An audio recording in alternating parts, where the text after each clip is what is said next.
Namasté Swami. Namasté Brenda. Sauver l'humanité, est-ce encore possible? C'est la question que se posent un certain nombre de personnes qui observent l'évolution actuelle de notre monde. Et c'est le sujet que tu vas développer dans cette vidéo. Alors d'après toi, compte tenu de l'état dans lequel le monde est, et notamment sur le plan écologique, puisqu'on voit l'accélération des phénomènes qui sont la conséquence du dérèglement climatique, est-ce que, selon toi, sauver l'humanité, c'est encore possible? Alors d'abord, beaucoup de personnes, tu dis qu'un certain nombre de personnes s'interrogent là-dessus, mais la majorité ne s'interroge pas, n'imagine pas d'ailleurs que l'humanité peut disparaître, est en danger. En fait, il faut partir de là. Tout ce qui prend naissance un jour disparaît un jour. Donc l'humanité disparaîtra. Elle est apparue un jour, l'homme est apparu un jour, il n'y a pas si longtemps, à l'échelle de la planète, ou à l'échelle de la Terre, qui a 4 milliards d'années, comme ça fait quelques millions d'années que l'homme est apparu. Et quand je dis l'homme, il y a eu un processus qui a amené à l'homo sapiens. La question, en fait, derrière tout ça, c'est effectivement, est-ce que l'on va vivre une mutation qui va nous amener à une autre forme, puisque tu vois, avant d'être l'homo sapiens, qui définit l'homme moderne, mais qui en latin veut dire sage, ce qui n'est pas vraiment, ou intelligent, ce qui n'est pas vraiment non plus, mais disons plutôt, ça c'est étymologiquement. Qui pense. Oui, qui pense, mais voilà, donc on est passé par différentes phases en fait. Ok, ancêtres, comment on appelle ça encore, j'oublie le terme. C'est loin. Et puis ensuite, il y a eu différents Homo, Homo erectus, etc. Il y a différentes étapes dans l'évolution de l'homme. Australopithèque, voilà, qui est en fait notre lointain ancêtre, je crois que c'est plus de 7 millions d'années. Donc en fait, il y a eu un certain nombre de mutations. Et là, en l'occurrence, j'ai plus que la conviction, c'est une certitude, effectivement, que l'homme arrive à la fin, l'homo sapiens, à la fin complètement de son cycle, et qu'il finira par disparaître. Et ça peut s'accélérer.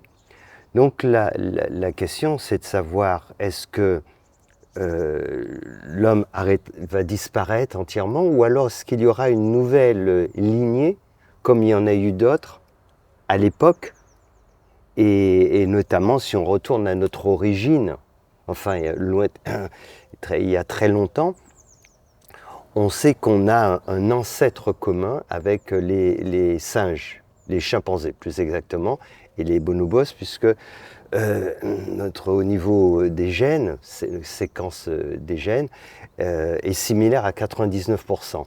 Donc scientifiquement, on sait qu'il est très très très probable qu'on ait eu un ancêtre commun. Et pourtant, à un moment donné, il y a eu une évolution totalement différente. Alors c'est un phénomène qui est très intéressant, parce que si on sait l'observer, ça peut nous dire des choses vraiment édifiantes. Ça montre qu'il y a eu une division aussi. Il y a eu un groupe qui est parti dans une direction, dans une évolution, et un autre groupe qui a évolué différemment. Absolument. Et en fait, si on regarde ce phénomène, que s'est-il passé à l'époque? Eh bien, il y a un certain nombre d'individus qui se sont comportés autrement, et notamment qu'on cherchait à se redresser, puisqu'il y a eu cette étape aussi de l'homme avant l'homo sapiens, c'était erectus, je crois. L'homo erectus, qui veut dire s'ériger, se redresser. Et cela devait paraître étrange pour cette race à l'époque, qui marchait avec les 4 membres, les bras aussi, qui cédaient des bras et des jambes. Et peut-être ils trouvaient ce comportement totalement étrange en disant, c'est quoi, on va plus vite comme ça, on monte dans les arbres, etc. Et en fait, il y a eu un changement de comportement. Et quand on voit aujourd'hui ce qu'est devenu l'être humain et finalement les chimpanzés bonobos, on s'aperçoit qu'il y a quand même une évolution qui est considérable. Et pour autant, on a un ancêtre commun. Donc on part de là. Alors ma perception, elle est que c'est ce qu'on est en train de vivre, en fait. On est en train de vivre la fin de cette ère de l'Homo sapiens. Et soit il n'y aura rien d'autre, et l'homme va disparaître comme des milliers, des centaines de milliers d'espèces, en fait, sur cette planète. Mais il y a une autre possibilité, c'est qu'il disparaisse quand même en tant qu'Homo sapiens, mais qu'il y ait une nouvelle lignée qui apparaisse. Et de mon point de vue, c'est ce qui est en train de se passer, c'est ce qui devrait se passer, c'est ce que je crois qui va se passer. Elle sera très minoritaire, c'est pour ça que ça va être très compliqué. Et pour moi, cette évolution, elle se fait dans un sens spirituel. Donc on passera de l'Homo sapiens à l'Homo... Illuminus, celui qui est éveillé. Et on dit aussi spirituel, l'épidus, je crois, en latin, ou je pourrais illuminé, pas confirmer ça. C'est pas grave. En tout cas, on va passer dans une autre... C'est vraiment une transformation, c'est une étape vraiment importante, parce que sinon il n'y a pas d'avenir. Alors pourquoi il n'y a pas d'avenir? Parce que l'être humain est quand même la seule espèce qui est capable de s'autodétruire, et de plusieurs façons différentes. C'est ce qui se produit. Dans les autres espèces, on voit bien que les espèces se protègent des prédateurs, mais elles ne s'annihilent pas elles-mêmes. Alors que l'être humain détruit toutes les autres espèces autour d'elle, détruit son environnement, empoisonne la terre qui lui donne à manger, l'eau qui lui donne à boire, l'air qui lui permet de respirer, détruit la planète, et finalement rien ne l'arrête dans ce processus de destruction. Il fonctionne comme un virus. Un virus qui est capable aussi de s'autodétruire. Dans Oui. cette pulsion de destruction, elle est aussi dirigée vers soi-même. Quand les gens boivent, fument, mangent n'importe quoi, se rendent malades, c'est quelque chose que ne font pas les animaux non plus. Non plus. Et puis jusqu'à détruire l'hôte qui l'habite et qui lui permet de vivre. Et c'est cela. Et ce qu'il y a donc de particulier avec l'être humain, c'est qu'il a l'intelligence pour comprendre cela, en tout cas les capacités intellectuelles. J'aime pas utiliser le terme intelligence, parce que vraiment, l'intelligence, c'est notre capacité à vivre en harmonie avec soi-même, avec les autres et le monde. Donc on est très très loin de cette forme d'intelligence, mais il a les capacités pour le comprendre. Le problème, c'est qu'il y a ces qualités humaines inférieures qui sont les plus fortes, l'égoïsme, la cupidité, la recherche de plus de pouvoir, etc., et qui l'amène à cette autodestruction. Et ça, rien ne peut l'empêcher. On le voit bien. On voit bien aujourd'hui dans nos modes de vie les conséquences qui commencent à se produire, mais qui vont s'amplifier. Je parle des conséquences climatiques et tout le reste. Les guerres qui n'en finissent pas, avec des armements toujours plus conséquents, plus destructeurs. Et en fait, on voit bien qu'il n'y a rien qui se produit, qui peut empêcher finalement ces différents cataclysmes. Oui, et ce qui est quand même surprenant à ce stade d'évolution de notre espèce, c'est que autant les animaux, quand ils sentent un danger, ils font tout pour y échapper. Quand ils sentent venir, par exemple, une vague de submersion ou un incendie, ils s'enfuient. Mais nous, c'est sous nos yeux. On est en train de voir des conséquences catastrophiques du dérèglement climatique qui est la cause de l'activité humaine.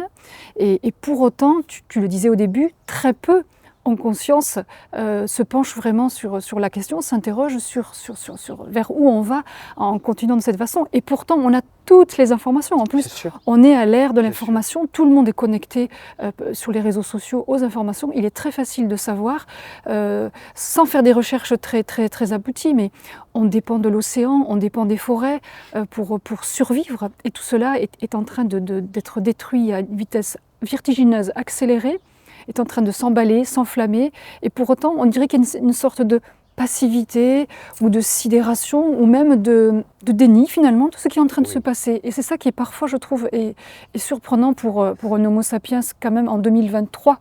Oui, parce que en fait, les facultés intellectuelles sont mises au service de la cupidité, de l'égoïsme. Il y a aussi l'attrait qu'on a à travers nos sens. La recherche du plaisir. La recherche du plaisir, les désirs, etc. Et finalement, tout cela est bien plus fort que la raison. Et l'ego nous amène à cette autodestruction. Rien ne peut l'empêcher.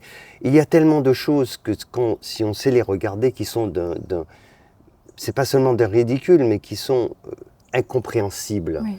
Si on parle d'intelligence. Par exemple, récemment, il y a une étude qui est sortie et qui dit attention, il y a un danger avec un produit qu'on appelle l'aspartame, un édulcorant, en disant ils disent pas que c'est cancérigène, mais ils disent c'est probable, c'est dans les possibilités.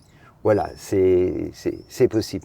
Et là, il y a beaucoup de gens qui se disent oh là, peut-être, voilà, qui s'interrogent là-dessus. Mais ce que l'on sait depuis des années, et là, c'est pas une possibilité, une probabilité, c'est une certitude, c'est que l'alcool est cancérigène, que le tabac est cancérigène, que la viande rouge est cancérigène. On le sait depuis longtemps. Et qu'est-ce que ça change?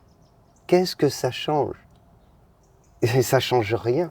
Le tabac, les premières causes de mortalité, la pollution, et on sait tout cela. Donc en fait, ce n'est pas possible en réalité. Il n'y a pas d'avenir pour l'être humain, pour l'homo sapiens, il n'y en a pas. Parce qu'il n'y a pas d'avenir pour l'ego. Donc, pour être très clair, ma perception, c'est que le seul avenir, il est dans cette mutation. Il faut que l'être humain passe de l'ego au spirituel, transcende. Plusieurs sages l'ont dit, des philosophes ont dit que le 21e siècle sera spirituel ou ne sera pas. C'est exact. Mais c'est vraiment une transformation.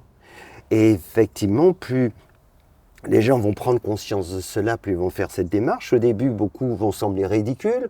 On va se moquer d'eux, sans doute comme les singes devaient se moquer des personnes qui commençaient à vouloir se redresser sur les deux jambes, etc. Il devait y avoir beaucoup de choses ainsi. Mais bon, on voit ce que ça a donné plus tard. Eh bien, je vois, moi, ma perception, ma vision, c'est que c'est ce qui est en train de se produire en réalité. Et qu'il va y avoir une lignée qui va donc survivre, en fait. Parce que cela va nous permettre aussi de nous adapter. Parce que ce monde est en train de changer. On ne peut plus rester physiquement comme on est, biologiquement. Il va falloir s'adapter à un monde qui, d'ici quelques temps, quelques années, sera totalement hostile pour l'être humain tel qu'il est conçu. Donc il va falloir s'adapter.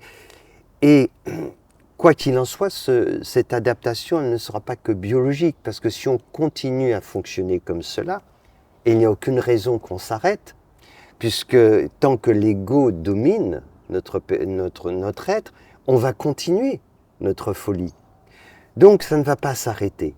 La seule possibilité, c'est de passer à autre chose, de s'élever. Cette fois-ci, ce n'est pas de se redresser physiquement, mais ça va être de s'élever spirituellement, de passer à autre chose.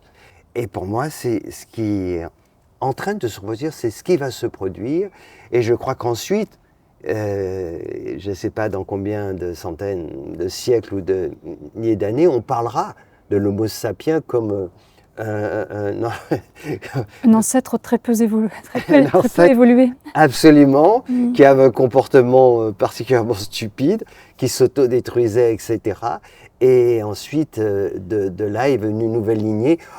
On se demandera, on se dira, comme quand on parle des bonobos, bon ok, mais on voit quand même qu'il y a une grande différence. Et on se dira, ben voilà, c'était notre ancêtre. Et l'être nouveau sera très très différent. Et c'est pour ça que c'est vraiment très important dans la période que l'on vit de prendre conscience de l'importance en fait de tout ça et d'avoir un vrai cheminement spirituel. C'est plus qu'une conviction, c'est ma vision, c'est pour ça que je suis venu, que je me suis réincarné.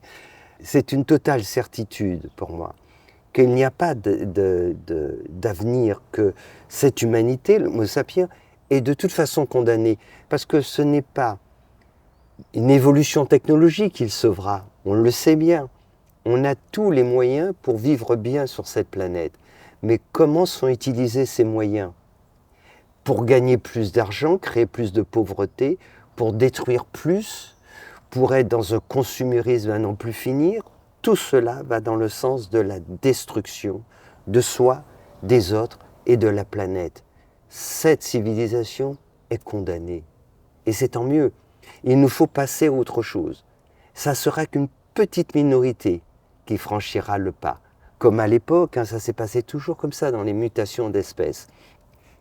Celles et ceux qui vont prendre conscience qu'il faut s'éveiller. Que s'éveiller, ce n'est pas une option. Ce n'est pas quelque chose qui dit pourquoi pas, on va essayer. Ce n'est pas ça.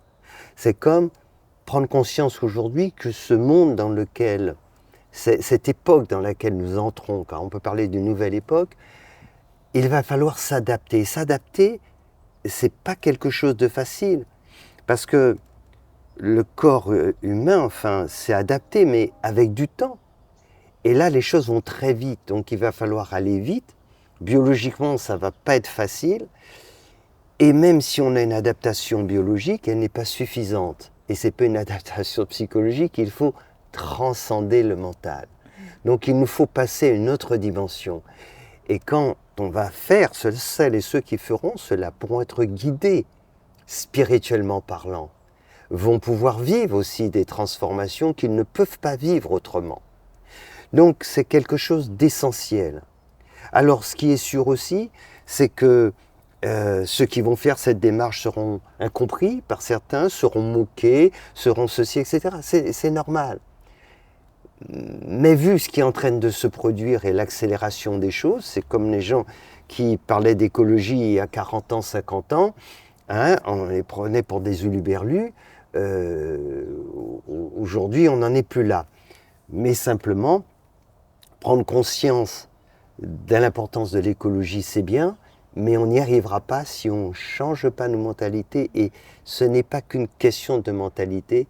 Il faut comprendre que le fond du problème, le problème lui-même, c'est l'ego. C'est ce mental qui arrive à ses limites. On le voit bien parce qu'il y a une telle évolution sur le plan de nos capacités intellectuelles qui s'est produite en quelques années, quelques siècles, mais c'était rapide. Mais sur le plan, justement, de la sagesse, il ne se passe rien. On pourrait même se dire c'est le contraire. Donc, il n'y a pas de perspective de ce côté-là. Nous sommes arrivés aux limites. Alors certes, il faut travailler quand même là-dessus, c'est-à-dire développer des qualités humaines supérieures, mais ce n'est pas suffisant. Il faut passer à autre chose. Voilà, il faut vivre cette mutation, passer de l'humain au divin, passer dans cette dimension spirituelle. Et pour ça, c'est important de savoir que chacun, chacune possède cette dimension spirituelle. Elle est l'essence de notre être. Mais il est temps maintenant que celle-ci se manifeste concrètement à travers chacun et chacune. C'est ainsi qu'on pourra passer ce cap.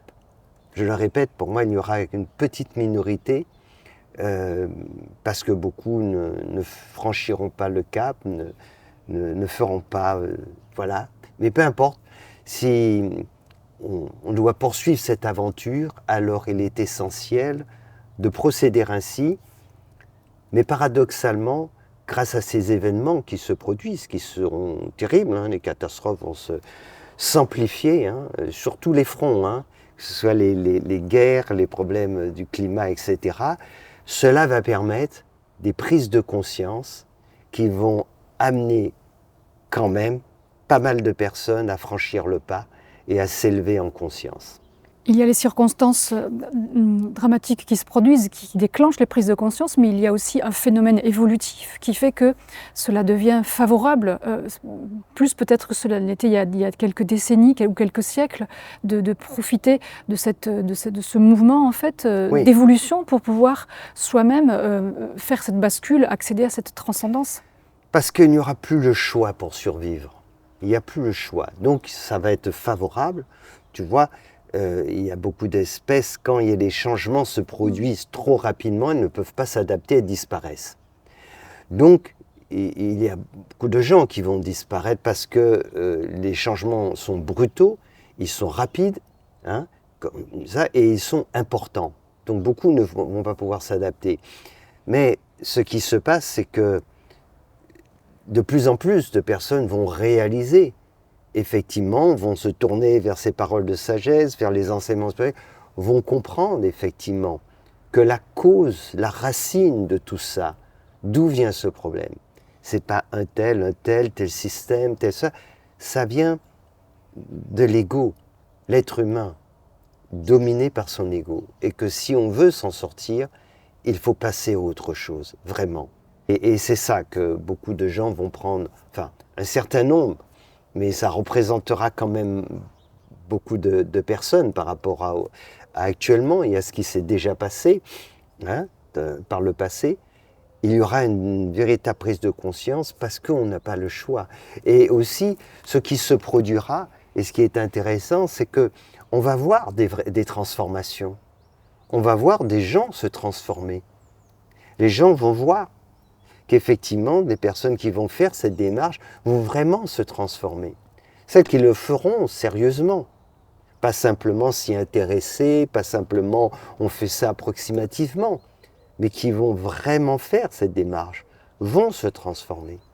Et à partir de là, ça va motiver d'autres personnes et ils vont se dire « Ah ok, c'est possible ».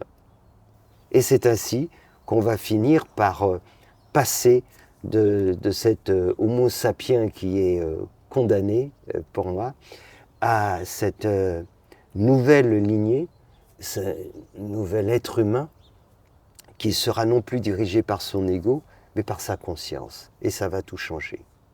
Est-ce que ça veut dire, Swami, que les éveillés, les maîtres, les saints, les mystiques, depuis des siècles, peut-être des millénaires, qui ont été incompris, combattus, persécutés, voire torturés et assassinés pour certains, crucifiés, est-ce que cela veut dire que ces êtres étaient, ou sont, parce qu'il y en a qui sont vivants, des précurseurs de ce nouvel être en fait auquel l'humanité doit donner naissance, auquel l'homo sapiens doit céder la place pour permettre à l'humanité de poursuivre? Est-ce que ce sont des visionnaires, des précurseurs? Est-ce qu'ils montrent l'exemple aussi du chemin que nous devons emprunter, tous qui que nous soyons, et pas seulement des personnes appelées par la vie spirituelle, une vie qui était une vie retirée du monde, mais maintenant cela prend une forme différente? Bien sûr. On comprend que l'aventure humaine, elle a démarré il y a des millions d'années. Oui. Donc c'est un long processus. Donc ces êtres dont tu parles, il y a 3000, 4000 ans, 5000 ans, c'est très récent. Donc au fur et à mesure, ce processus s'est enclenché. Et il a fallu effectivement qu'il y a des personnes qui commencent à venir, qui se sont incarnées et qui, visiblement, en tout cas pour un certain nombre de personnes, venaient d'ailleurs, c'est-à-dire exprimaient des vérités, des connaissances qui étaient très troublantes parce qu'on comprenait qu'elles ne venaient pas de ce savoir voilà, tel qu'on le connaît d'une façon rationnelle, analytique, etc. Donc, ils ont exprimé, révélé cette dimension spirituelle, ils l'ont incarnée en fait. Hein? Et donc, ça a changé beaucoup de choses. Ça a changé beaucoup de choses parce que l'incarnation du divin, la manifestation de ces spiritualités a donné beaucoup de sens et a motivé beaucoup de gens à aller dans ce sens. Et effectivement, ce sont des précurseurs. Et maintenant, les choses s'accélèrent parce que, rappelle-toi, j'en parle souvent, c'est un processus de spiritualisation de la matière. Donc l'être humain, il doit s'élever. Comme je disais, il ne s'élève pas simplement physiquement parlant, il doit s'élever en conscience. Donc, il est passé effectivement par différentes étapes, et notamment une époque où on était dans la superstition, l'obscurantisme, à l'époque, une époque scientifique, rationnelle, qui était importante. Mais voilà, il doit passer un cap essentiel parce qu'il est toujours gouverné par son ego et qui l'amène à utiliser toutes ces facultés extraordinaires qu'il a développées et les utilise à mauvais escient. les utiliser dans la destruction, dans la cupidité, dans l'exploitation, etc. Et c'est ce qui nous amène à franchir ce cap. Donc oui, ils ont été précurseurs de cet être nouveau.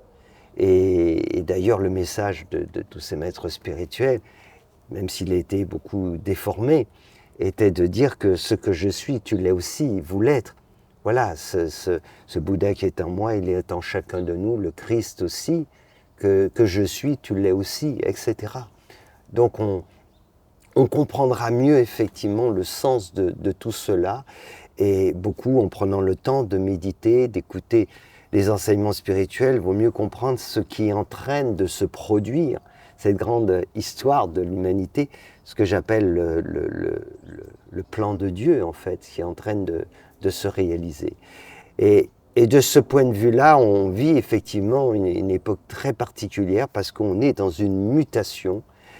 Et c'est pas une petite mutation qui nous amène vraiment de l'humain au divin, et c'est un moment exceptionnel dans l'histoire de l'humanité. Je rappelle que c'est aussi une vidéo que tu as enregistrée qui s'appelle De l'humain au divin et qui est une très belle vidéo aussi pour comprendre comment vivre ce passage soi-même. Merci Swami, avec ce soleil qui se lève sur cette nouvelle humanité. Oui, c'est un beau présage. En plus, c'est toi qui le reçois. C'est rassurant. Oui, c'est rassurant. Il faut toujours tourner son regard vers la lumière. Vers la lumière. Et ainsi, la lumière apparaît. Merci infiniment. Namasté. Namasté.